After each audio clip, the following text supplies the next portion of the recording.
शब्दों या वाक्यों या वाक्य के अंत में ठहराव की स्थिति को ही हम विराम चिन्ह कहते हैं। आज हम विराम चिन्ह के परिवार के एक एक सदस्य से के बारे में जानेंगे।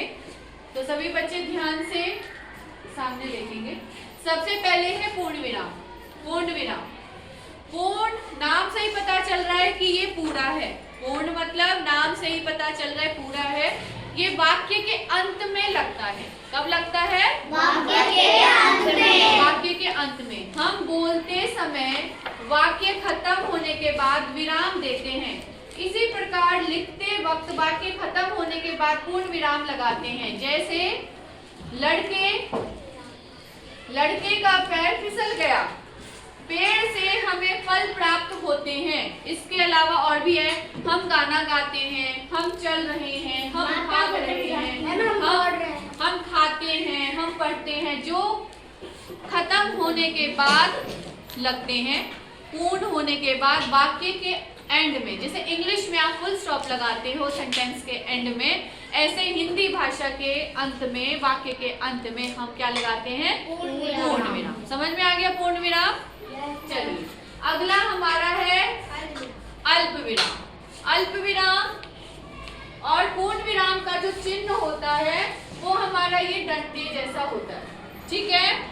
अब अल्प विराम जिसे हम इंग्लिश में कॉमा बोलते हैं और हिंदी में उसे हम क्या बोलते हैं? अल्प विराम। क्या बोलते हैं? अल्प विराम। अल्प विराम शब्दों के बीच में लगता है। किनके बीच में लगता है बेटा? शब्दों के बीच में। शब्दों के बीच में। जैसे कि मैंने कल कॉपी, किताब, पेंसिल और ज्योमेट्री बॉक्स खरीदी।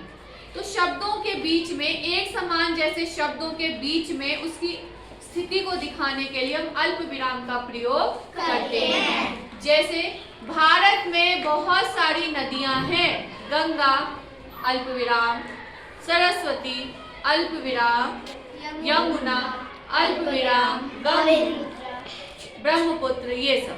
तो इन सब के बीच में, शब्दों के बीच में अल्प विराम लगते हैं। ठीक है।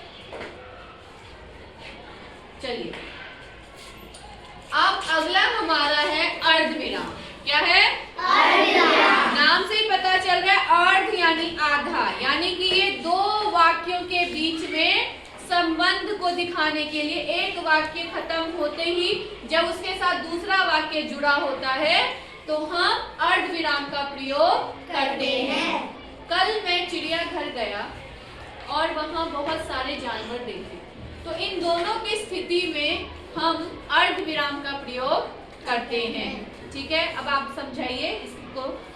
जहाँ पूर्ण विराम की अपेक्षा कम देर और अल्प विराम की अपेक्षा अधिक देर रुकना हो, वहाँ हम अर्ध विराम का प्रयोग करते हैं।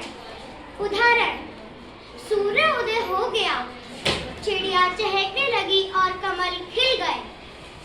समझ में आया आप सभी को? इसके अलावा आप बोल सकते हो, कल भी मैंने आपको वाक्य रचना कराई थी। क्या कराई थी? आसमान में बादल छा गए, बादल गरजने लगे और बारिश होने लगी। तो इन सभी के बीच में, इन वाक्यों के बीच में कौन सा चिन्ह लगा? अर्ध विराम। कौन सा? तो शब्दों के बीच में नहीं, वाक्यों के बीच में लगता है। किनके बीच में लगता है? वाक्यों के बीच में। ठीक है। चलिए अब अगला हमारा है प्रश्नवाचक। अगर बेटा ये ना हो तो शायद हमें उत्तर भी ना मिले। तुम्हारा नाम क्या है? हम कहाँ जा रहे हैं? समझ नहीं कि तुम क्या बोल रहे हो। तुम कैसे हो? हमें कहाँ जाना है? तुम कहाँ जा रहे हो? तुम कहाँ जा रहे हो? तुम कैसे हो? हर प्रश्नवाचक क्या, क्यों, कैसे, कब, कहाँ से शुरू होता है। तो ये तो आपको देखते ही समझ आ जाएगा कि ये प्रश्नवाचक चिन्ह है और इसका चिन्ह भी हमारा इस तरीके से होता है।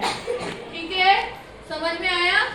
तो प्रश्नवाचक चिन्ह को समझाने की जरूरत है और चलिए, आप बहुत फेमस है, आपके बारे में सबको पता है। ठीक है। चलिए अब अगला हमारा है विस्मयादि बोधक। अरे यह क्या? वाह वाह वाह, क्या